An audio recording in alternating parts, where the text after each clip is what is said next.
So I entitled this lesson, Sister Wives Continue, right? So we're in this Sister Wives area where Jacob has the literal sister wives. And now we're going to see that, although God allows multiple marriages, he doesn't condone it. It's not the model, and there's always consequences when you don't follow the model. So we're going to see that. Those of you who are like me that grew up in a dysfunctional house, then you'll appreciate this chapter because Jacob has dysfunction to the next level. It's a mess. Yeah, I think we were talking in the men's study this morning, and one of the guys said, if you just took this chapter and this whole story with Jacob, this would be a Netflix winner. I mean, just making this modern day with Netflix it would go viral, definitely. So, or Jerry Springer might work too. Yeah. Jerry Springer, Netflix, it's definitely a system of our culture. So, in Ecclesiastes it says there's nothing new under the sun, and we definitely see that here. So, with that being happening, we're also going to see Jacob's progression. Remember, Jacob, if you take a step back, Jacob is on his way to becoming Israel, right? God's going to change his name. And God's going to work through all this dysfunction to create the 12 tribes. And he's going to change his name from Jacob, heel grabber, to Israel, right? So we're going to see that, and God can use all things, right? Including Laban. So poor Jacob's been in the school of Laban for 14 years for the first 2 brides, and it ain't over yet, right? So I know you've probably been like me. You've been in one of those jobs that you just hate. You feel like you're serving time. Well, you can imagine Jacob, right? He's been serving time with Laban for a long time. And it ain't over yet, right? So we're going to get to that because he's going to have to renegotiate wages. As Chris talked about in his video, wages is kind of a theme here.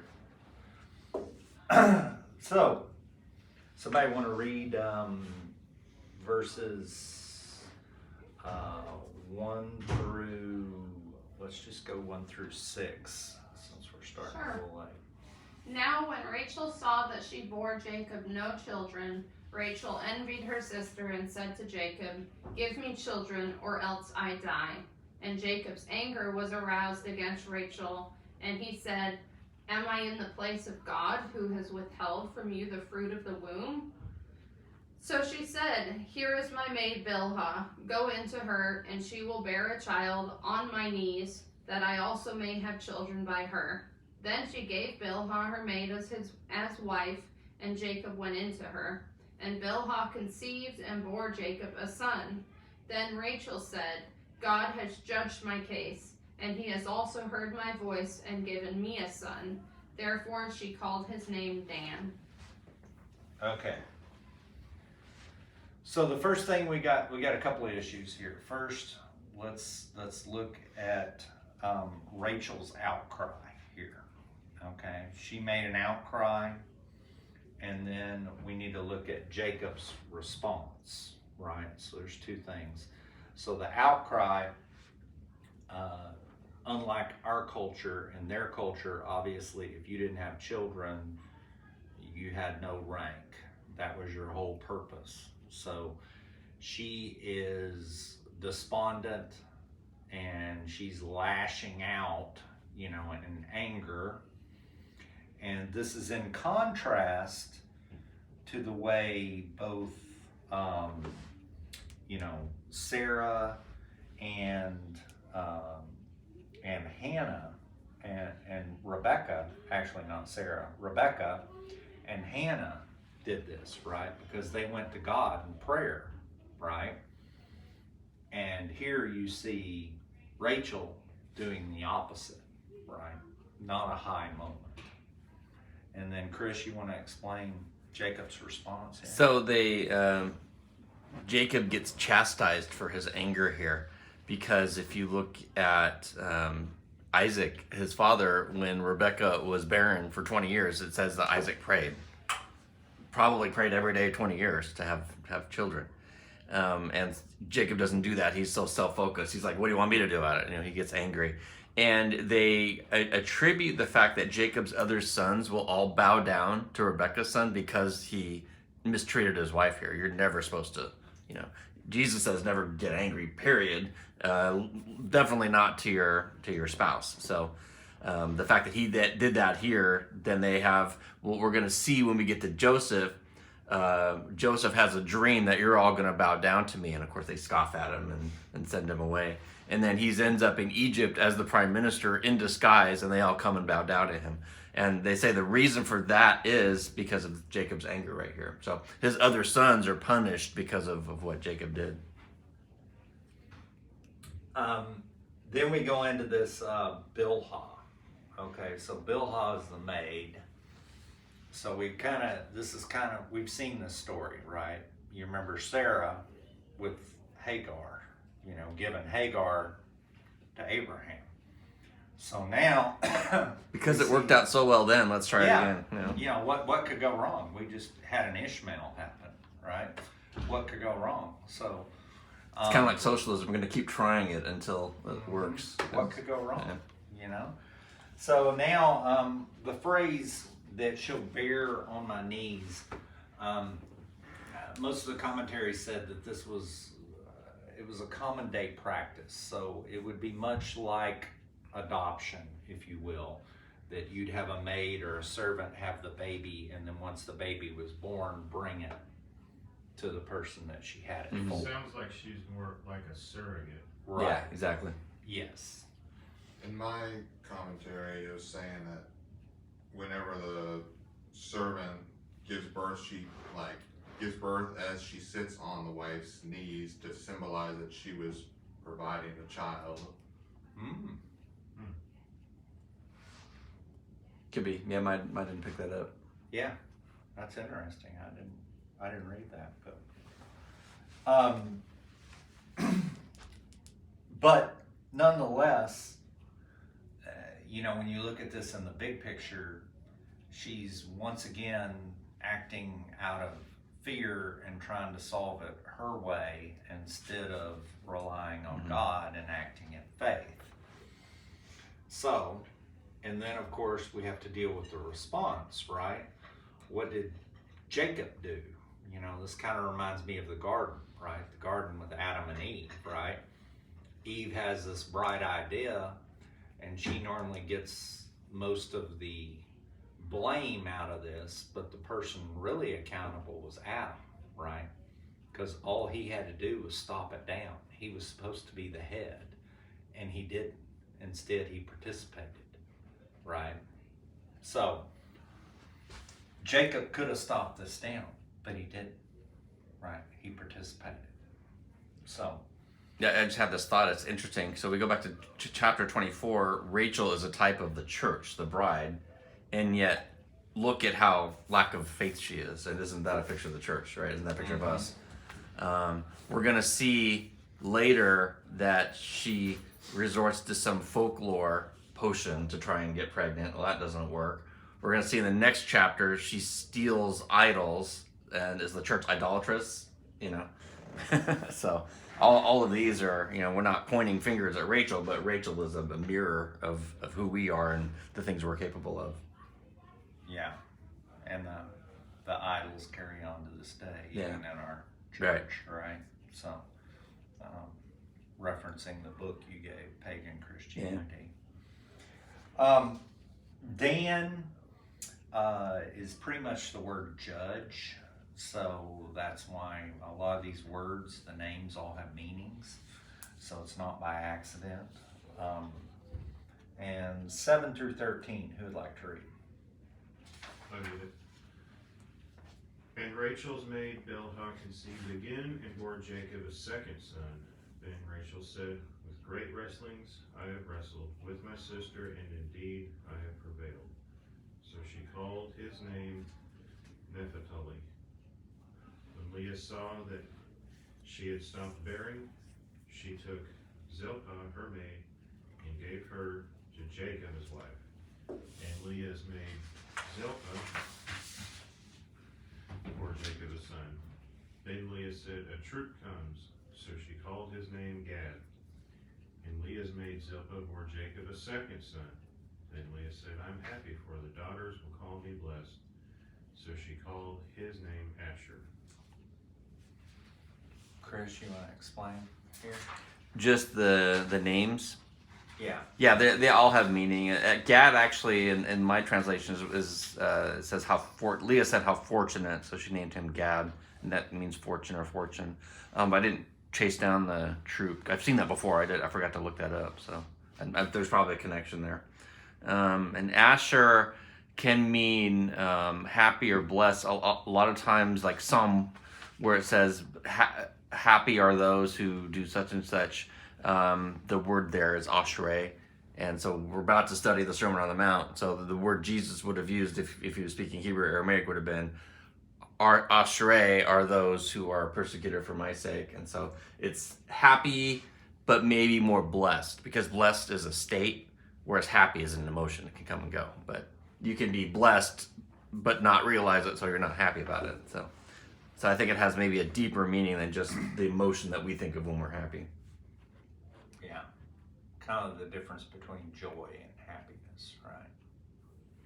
And then Naphtali is related to the word for wrestle, and that kind of foreshadows Jacob's wrestling with God. We're going to see in a few chapters. And then you see, of course, Leah, not to be outdone by her sister, Yes. says, "Jacob, sleep with my handmaid," right? So here we go. What's good for the gander is good for, So the conflict here not only denotes the flaw with having multiple wives, but I think in this instance, it seems like it's more intensified because they're sisters. Mm-hmm. And Chris had noted this, later is, I guess it's in Leviticus, is that where? That they're going to not allow this in the law Right. later. Now, of course, here it was allowed in the law, but because there wasn't a law against it. But now we're understanding why there might be a reason. Right, for that. not a good idea. Yeah. So, 14 through 21, who'd like to read? In the days of wheat harvest, Reuben went and found mandrakes in the field and brought them to his mother Leah. And Rachel said to Leah, "Please give me some of your son's mandrakes." But she said to her, "It is a small amount that you have taken away, my husband. Will you take away my son's mandrakes also?" Rachel said, "Then he may lie with you tonight in exchange for your son's mandrakes." When Jacob came in from the field in the evening, Leah went out to meet him and said, "You must come in to me, for I have hired you with my son's mandrakes." So he lay with her that night, and God listened to Leah, and she conceived and bore Jacob a fifth son. Leah said, "God has given me my wages, because I gave my servant to my husband." So he called his name Issachar. And Leah conceived again and bore Jacob a sixth son. Then Leah said, "God has endowed me with a good endowment. Now my husband will honor me, because I have borne him 6 sons." So she called his name Zebulun. Afterwards he bore a daughter and called her name Dinah. Okay. So the whole mandrake thing. The mandrakes were what we would call an aphrodisiac today. But if you didn't watch Chris's video, I think he did a great job. You want to explain it? Yeah, I was trying to find appropriate pictures and I didn't find them. So basically it's like a potato. It's like this root, and it can either have 1 root or 2 roots intertwined. And so I don't know how to do this. If you've got 2 roots, it looks like the female anatomy, and you've got 1 root, it looks like the male anatomy. And so it's got this hallucinogenic property. So it's all way back as it tied to fertility and all of this. So again, the point is Leah is not going to God, or Rachel is not going to God. She's relying on this superstitious folklore thing to try and get pregnant. Other than that, we don't know what Reuben's involvement is. There's something hinting at what's he doing here? You know, we're gonna see that he goes into Rachel's handmaid, and so that's a problem, right? That's an affront to your father. So Reuben is we've got some hint here of Reuben not being completely upright and pure, and then. There's a lot going on. So Leah apparently is on the outs with Jacob. She can't even get in to see her husband unless Rachel okays it. So learning, about choosing one favorite over another. Apparently she learned that from her Jacob's parents, because Jacob's parents had favorites. So it's just this is just such a mess. And then Rachel's calling the shots apparently. Yeah, it's wild. This is This is Jerry Springer like stuff. The mafia family where Rachel's at the top here. Yeah. I mean, she's ordering everything around. She is literally the queen bee here at this point in the story. And then you see a couple more sons here by Leah, and then the daughter Dinah. And we'll get to Dinah later. There's quite a story with her. Another one of those uncomfortable chapters. Yeah, we got a few of them coming up here. Yeah. So Dinah is interesting because she's the seventh born, and that's a significant number. So we aren't told a lot about her here, but just the birth position is interesting. and there's a chart later on you'll see in your notes of all 12. So you'll get a chart of the 12 tribes plus Dinah. That's all represented by this family of Jacob. There's a great line in Chronicles where they're going through, and this is much later, so this is would have been after the time of Solomon, and they're going through each of the 12 tribes, and it says something very interesting about the men of Issachar. It says the men of Issachar understood the times and knew what Israel ought to do, what the nation should do. And so with all of there's so much application. I've heard a teacher teach on this all the way back to Y2K, right? If there's a threat coming, you have to assess the threat and act accordingly.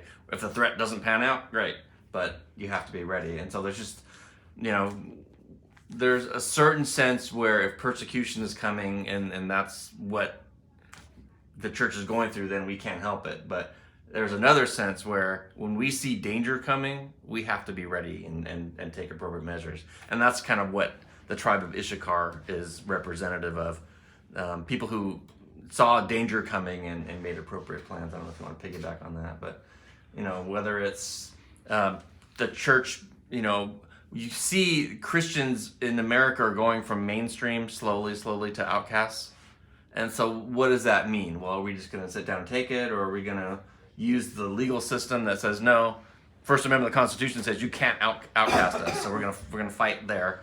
If we don't win that, then our public assembly is going to be prohibited. Okay, so what do we do there? We've got to have home groups, we've got to have small groups. So things like that to make sure the kingdom work keeps going forward. Yeah, I mean, if you take the look of, China, for instance, most of the reports I hear about China is their church is much more vibrant than ours. And the Holy Spirit is moving in a powerful way, and yet they're persecuted, right? So a lot of times, the crazy thing, we went to a talk one time, and the guy that, had visited some of the underground churches in China and all that, and they were praying, and their prayer was, that we could be like America and not be persecuted. And he was like, I can't pray that prayer, because when I come here, I see more Christ than when I'm at home, so I don't want you to be like us, and the Bibles are outlawed there, so when they get a copy of the Bible, they may not even get the whole thing. Like, they get a few chapters, and then they'll have to hide it, and then they'll have to memorize it. So they know whole books of the Bible totally memorized because they can't keep the paper on them, or they get sent to prison. Wow. So their faith is so much higher than ours, and yet the persecution may be driving it, right? Mhm. So, you know, it's one of those things where, you know, God's will and his ways are higher than ours, right? So sometimes we have to check ourselves and be careful, you know, are we praying, or our prayers actually asking for God not to judge Babylon, and we happen to be in Babylon, right? Yeah. Do you understand what I mean? Instead of our prayers of, you know, judge Babylon, but, you know, work through me, let me honor you through this process and find your favor. I don't know how you're going to do it, but, you know, you used the birds to feed, you know, Elijah, right? Right. And Ravens, yeah. you know, the ravens to feed Elijah, and you know, used Elijah to defeat all of Baal. You know, Solomon in all of his splendor wasn't as clothed as the Lilies, the lilies of the field. So, so our trust should be in that, not Right. in all this fear that we're facing. Yeah, so 22. That's Issachar. Issachar's a good tribe. Yeah, 22 through 24. Then God remembered Rachel, and God listened to her and opened her womb. Then she became pregnant and gave birth to a son. So she says, God has taken away my disgrace. And so she named Joseph, saying, May Adonai, God, add another son for me. So once again, when you see God remembered, it's not like God forgot. Okay, this is an idiom, and it essentially means that He's gonna fulfill a commandment, right? So He knew the commandment that Abraham, so He's acting based on that commandment, which is why it says remember, right? So, and then the thing here is you see the progress of Rachel. At this point, she's recognizing that God did it.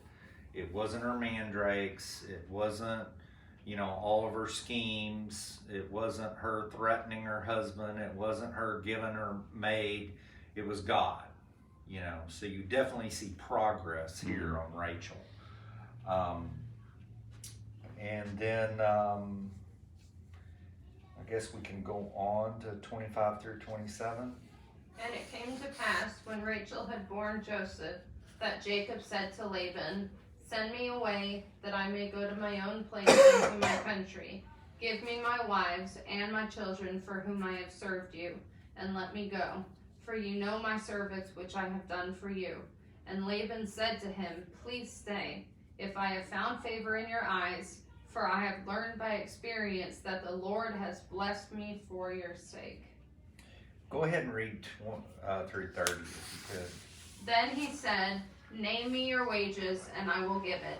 So Jacob said to him, You know how I have served you, and how your livestock has been with me. For what you had before I came was little, and it has increased to a great amount.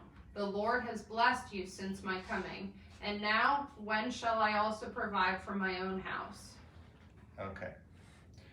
So a couple of things here. First, some of the commentaries, you know, note that Jacob is learning. You see the progress here. B, he's acting in faith. He's saying, send me away.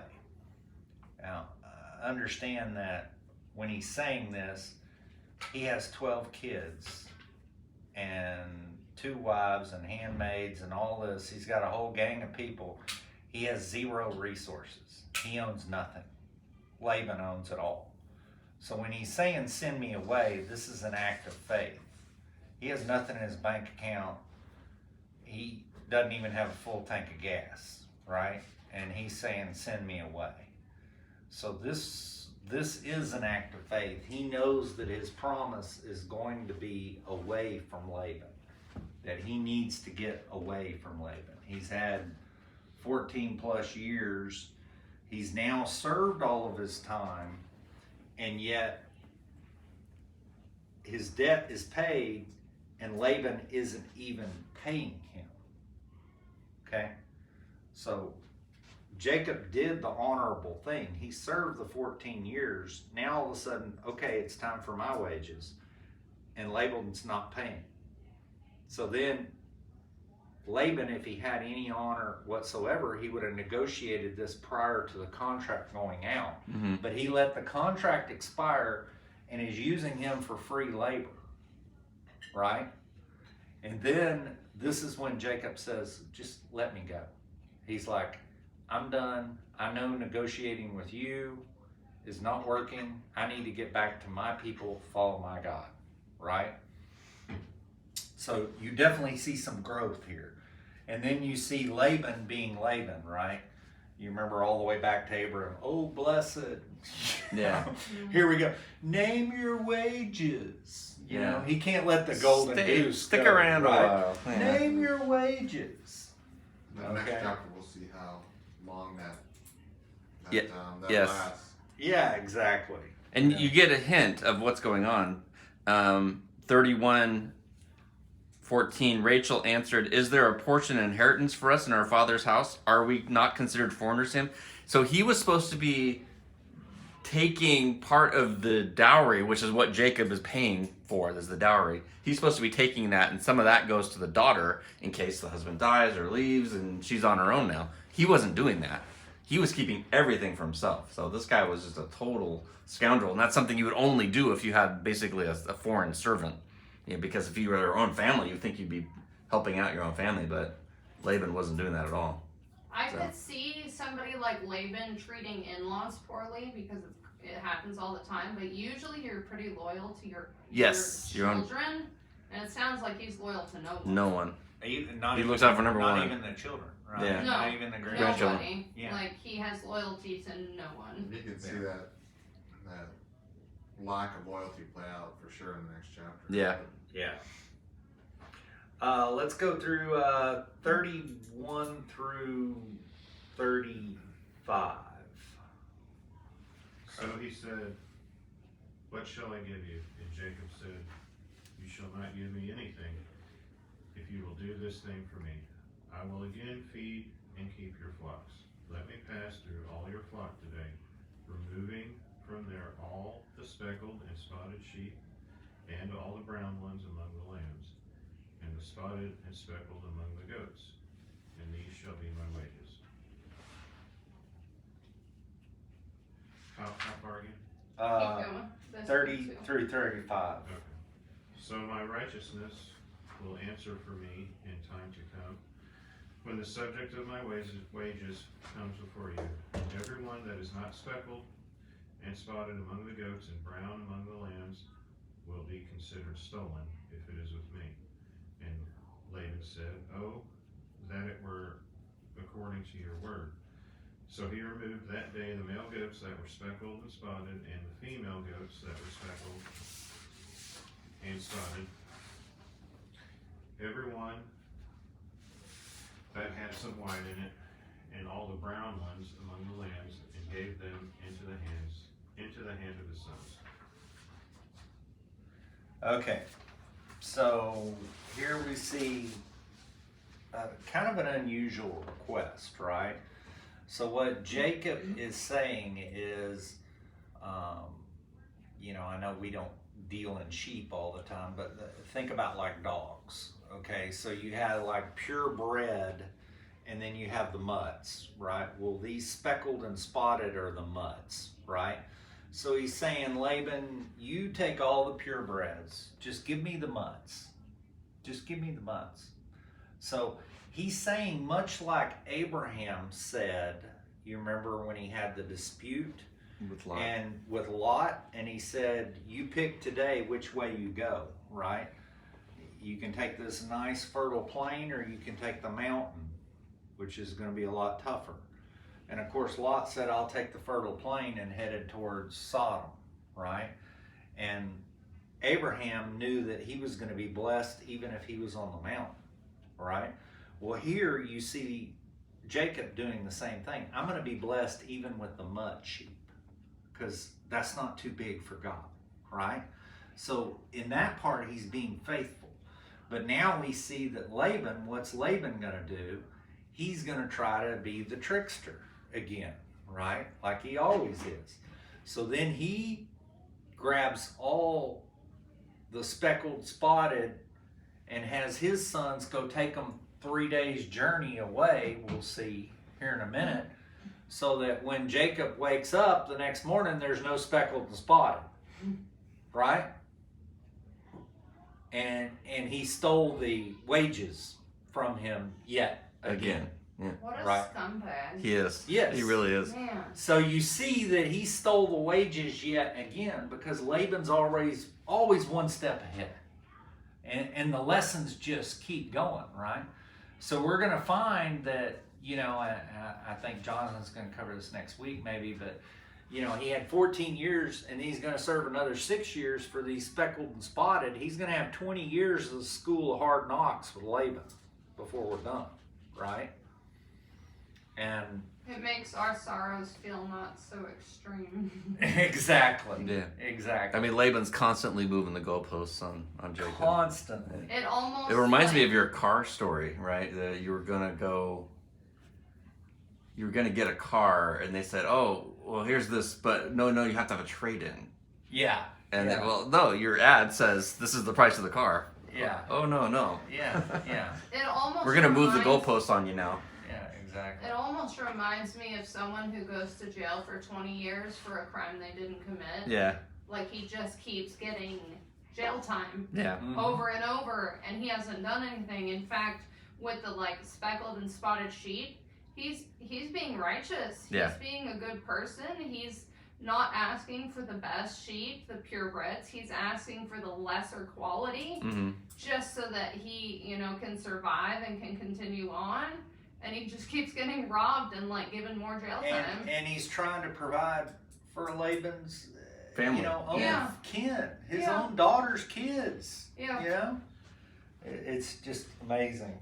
So let's go on here, because this story gets even more wild.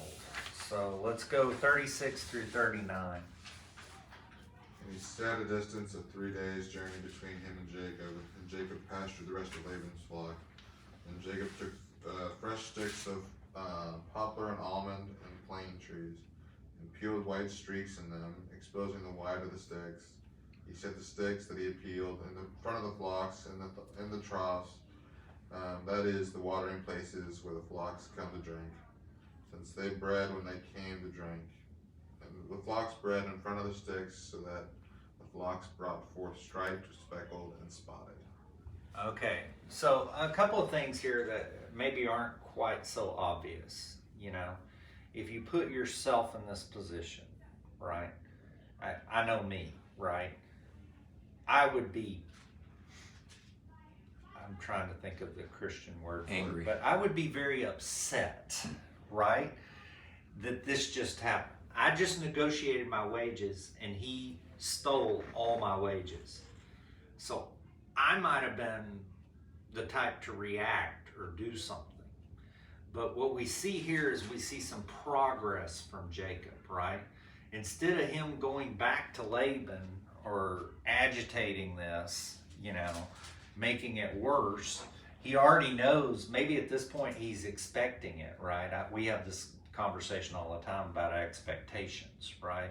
So when you're dealing with a person like Laban, you should expect that this is going to be the outcome, right? So he probably already expected this, and will be some hints when Jonathan teaches next week that maybe God was working even in this, right? Mm-hmm. So now we get into this. Instead of him going to do that, he's going to do these branches and put it in the water and create the speckled and spotted sheep from the purebreds. I don't understand that. That's a good question. So what we're going to read here, let's go ahead and read 40 through 43, and then we'll kind of talk about it. Now Jacob separated the lambs and set the faces of the flocks toward the striped ones, as well as all the dark-colored ones among Laban's flocks. Then he set aside the herds for himself and did not put them with Laban's flocks. Whenever the strong flocks mated, Jacob put the branches in the watering troughs before the eyes of the flock to have them mate near the branches. But when the flocks were sickly, he did not put the branches down. So the sickly ones became Laban's, and the stronger ones became Jacob's. And the man grew exceedingly prosperous and had numerous flocks, along with female and male servants, camels, and donkeys. Okay. So, yeah, the question is, what is this? Is this folklore? Is this... Is it superstition? Yeah. There's also some commentaries that say that, you know, don't discount the fact that Jacob had been 14 years with these sheep. So he'd been out in the fields. I mean, we see these interactions with his sister wives and all that, but there's probably a lot of nights where he's not at home at all, right? They've been working things out because he's been out with the sheep, right? So he's seen these sheep day and night. He's seen them. He knows these sheep. He knows the purebreds are worth a lot and the speckled and spotted aren't. So he probably knows at this point what is causing it. He may have saw the sheep reproduce and say, how come that one's speckled?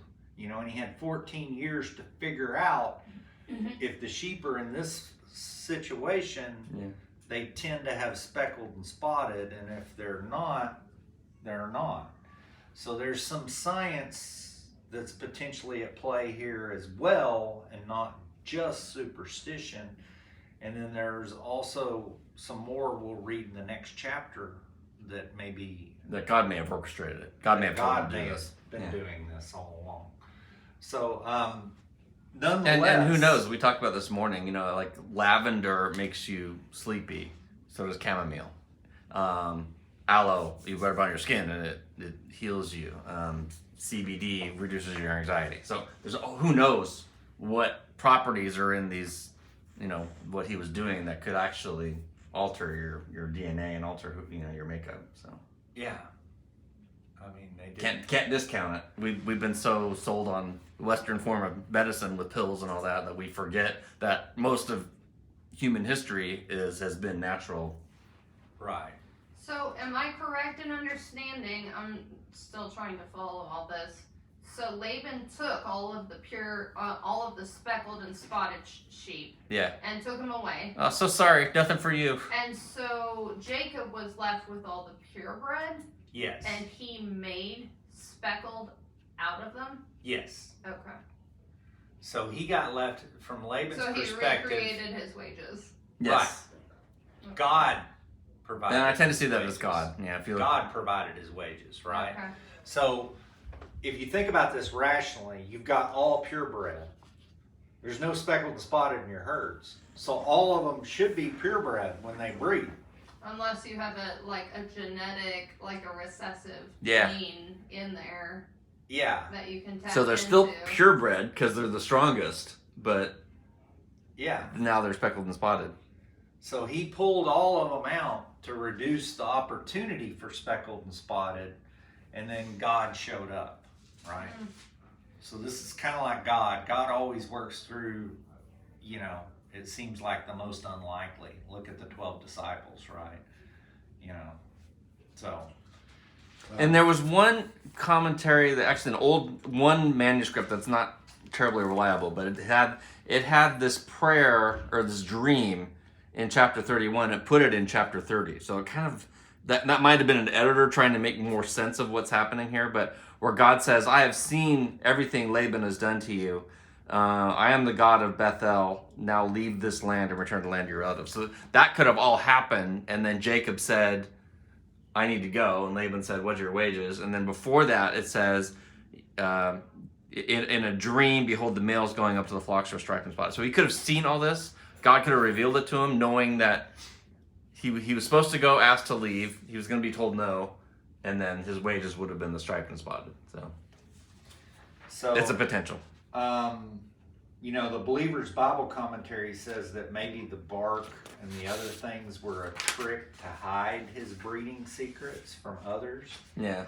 And then the other one says, one of the other commentaries I got said that, he would have kept constantly before the eyes of the females at the time of gestation, and his observations would have had an influence through the imagination on the future offspring. So essentially, he knew the sheep well. He knew when they were about to be in gestation, and he would have been, because that's their money, right? They're reproducing. Mm-hmm. So he would have studied that greatly, and he would have known the factors that possibly could have influenced that.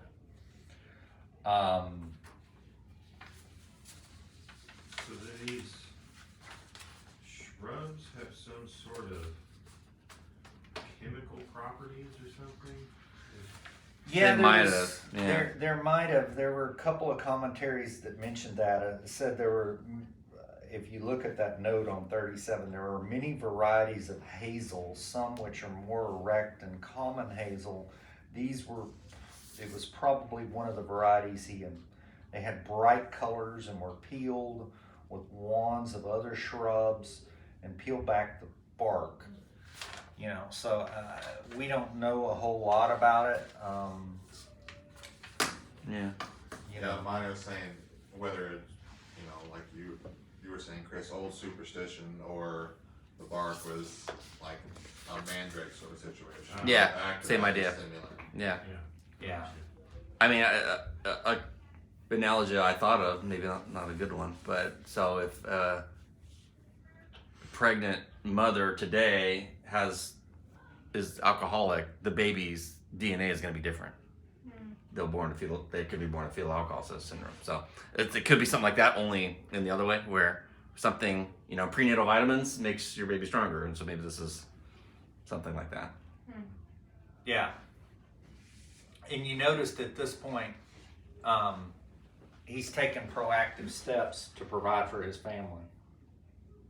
Like, he's only breeding the strong sheep Yes. for him and the weak for Laban, right?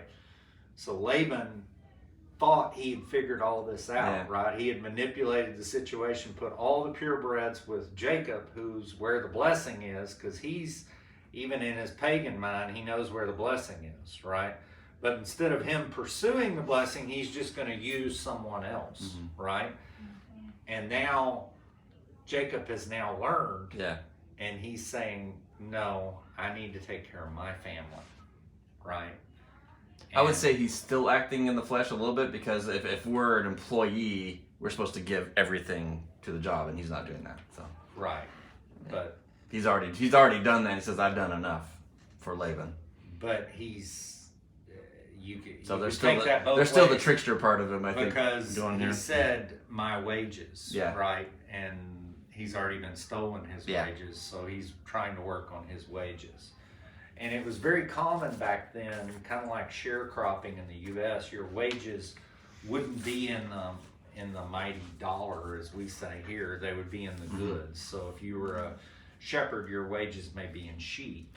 If you were whatever you were, you would get wages in what you did, and you would barter with that, right? And sometimes back to the thing about what we pray on, the dollar is under attack globally right now. So, sometimes we get so caught up in it, we may not, God may be leading us away from the dollar because of all the evil and the Babylonian system that's behind it, and he may have something better for us, but we're stuck like a rat going back to the old cheese, instead of going to the new, because we're not looking through God's eyes, we're looking through our own, right? So, anything else? About a quarter till. Okay, well, we're finishing right on time then.